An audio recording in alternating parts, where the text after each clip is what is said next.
Assalamualaikum warahmatullahi wabarakatuh. Apa kabar kalian semuanya? Semoga kita dalam lindungan Allah Subhanahu wa taala dalam kondisi baik-baik saja, sehat walafiat, terutama para mahasiswa-mahasiswi SD dan Baik, ketemu dengan saya lagi. Kita bahas kali ini tentang aspek manajemen dalam sebuah pelayanan bisnis.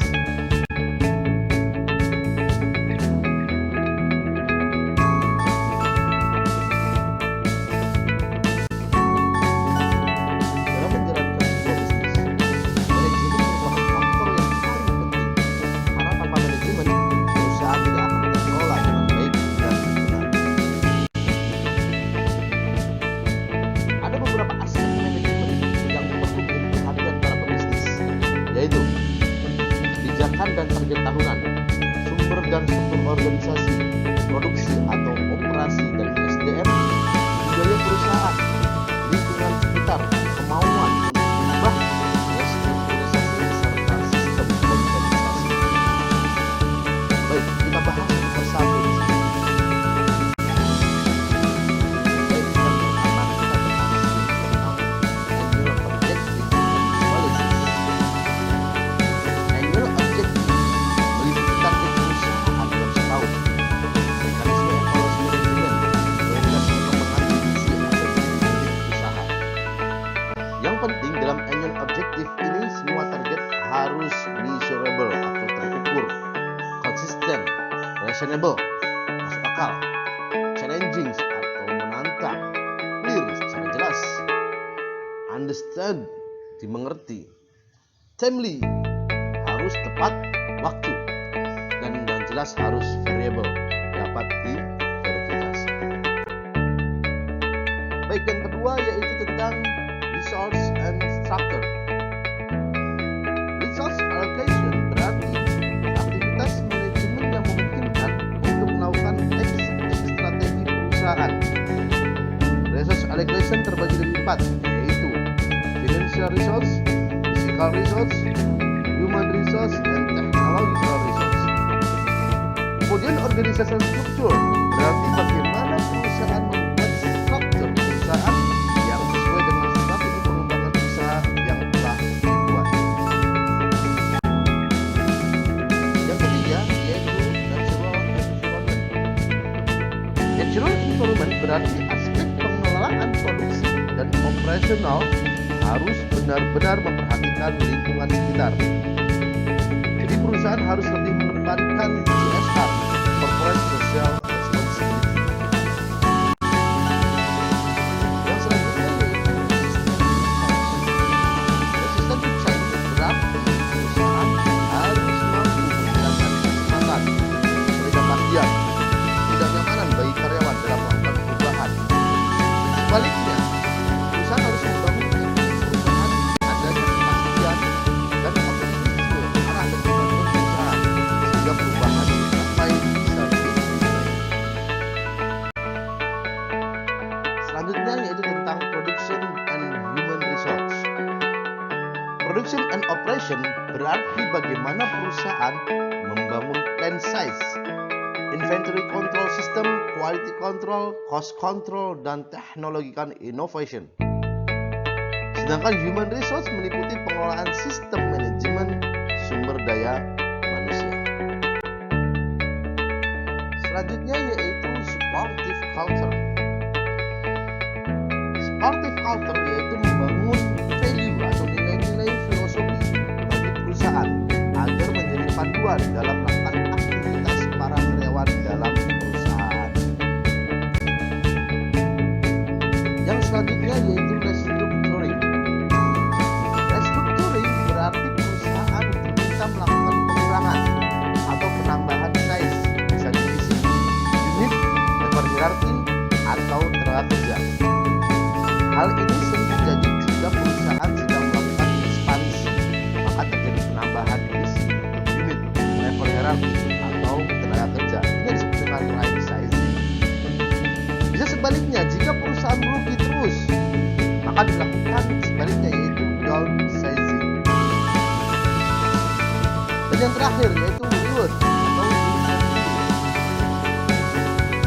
Reward atau insentif ini sangat penting karena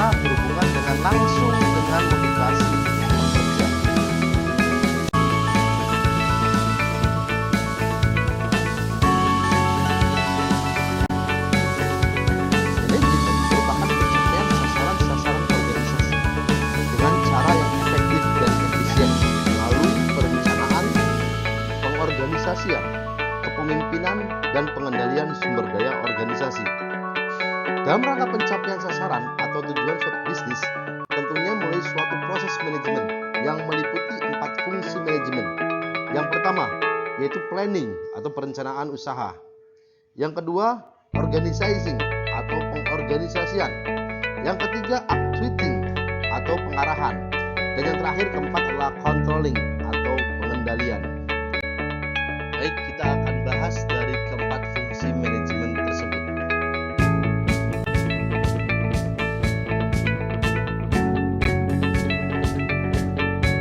Fungsi manajemen yang pertama yaitu planning, perencanaan usaha. Yaitu suatu perencanaan usaha adalah unit kegiatan yang direncanakan dan bertujuan untuk memenuhi kebutuhan akan suatu barang dan atau jasa yang diinginkan. Ciri-ciri pokok perencanaan usaha yang pertama, bertujuan menghasilkan barang dan atau jasa. Yang kedua, memerlukan investasi, modal, sertifikat kerja atau manajemen. Usaha tersebut memberikan kegunaan kepada berbagai pihak. Kemudian adanya biaya operasional atas biaya investasi.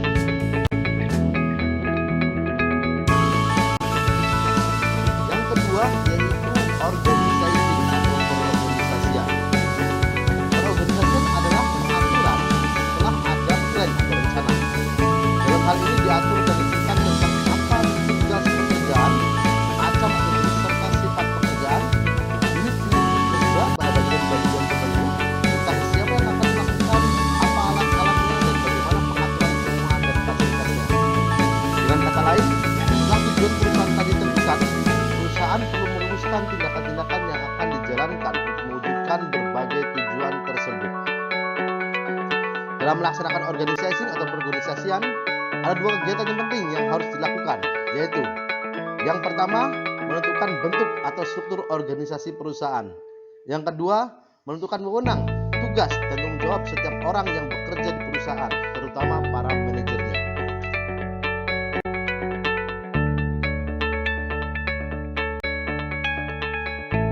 Setelah melakukan perencanaan dan pengorganisasian, maka selanjutnya adalah actuating atau pengarahan. Dalam fungsi actuating, manajemen akan melaksanakan rencana yang dibuat, dibarengi dengan proses pengarahan dan peluncuran kegiatan perusahaan untuk sasaran perusahaan dalam menjalankan bisnis. Actuating mencakup kemampuan manajemen dalam motivasi, mempengaruhi, mengarahkan, dan berkomunikasi dengan orang lain. Dengan demikian, manajemen dapat menentukan bagaimana aktivitas dari bisnis yang disarankan. Selain itu, dengan mengarahkan yang baik, maka bisnis dijalankan oleh perusahaan akan semakin baik dan kinerjanya akan semakin diperhitungkan.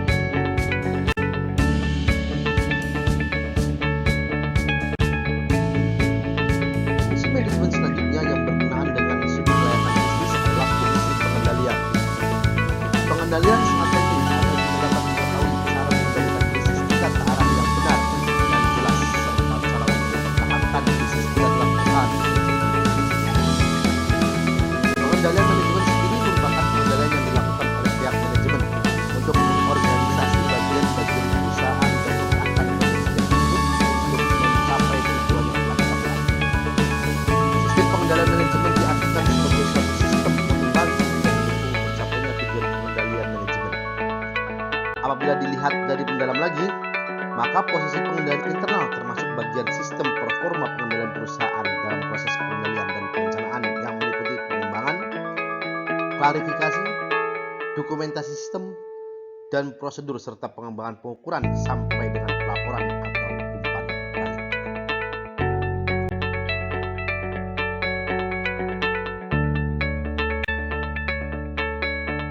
Sistem pengendalian internal adalah suatu sistem yang terdiri dari kebijakan dan prosedur yang ditetapkan untuk memastikan bahwa tujuan tertentu suatu usaha dapat dicapai.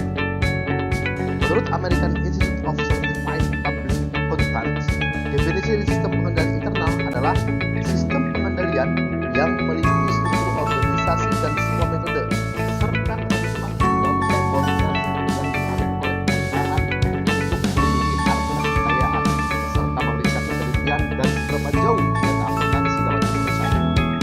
Dapat meningkatkan efisiensi usaha dan dapat mendorong ditaatinya kebijakan perusahaan yang telah ditetapkan.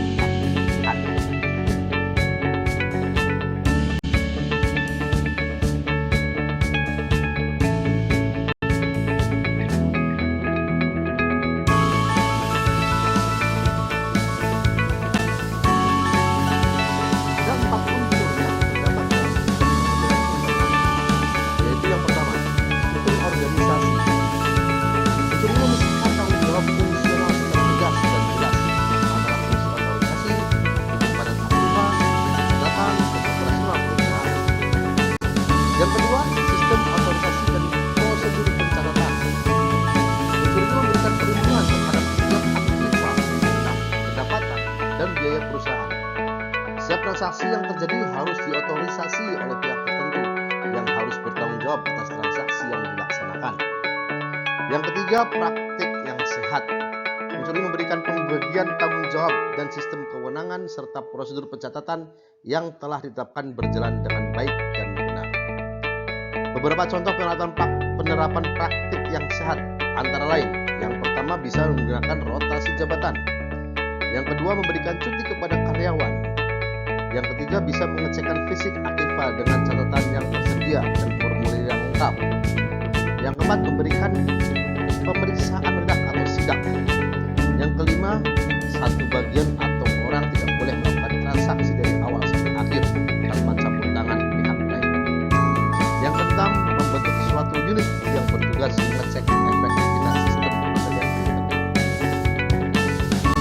Unsur yang keempat yaitu karyawan yang mampu melaksanakan tugasnya. Kualitas sumber daya manusia sangat menentukan apakah sistem yang telah direncanakan dan dilaksanakan dapat berjalan sesuai dengan tujuan atau tidak. Oleh karena itu, kapabilitas sumber daya manusia sangat penting dalam rangka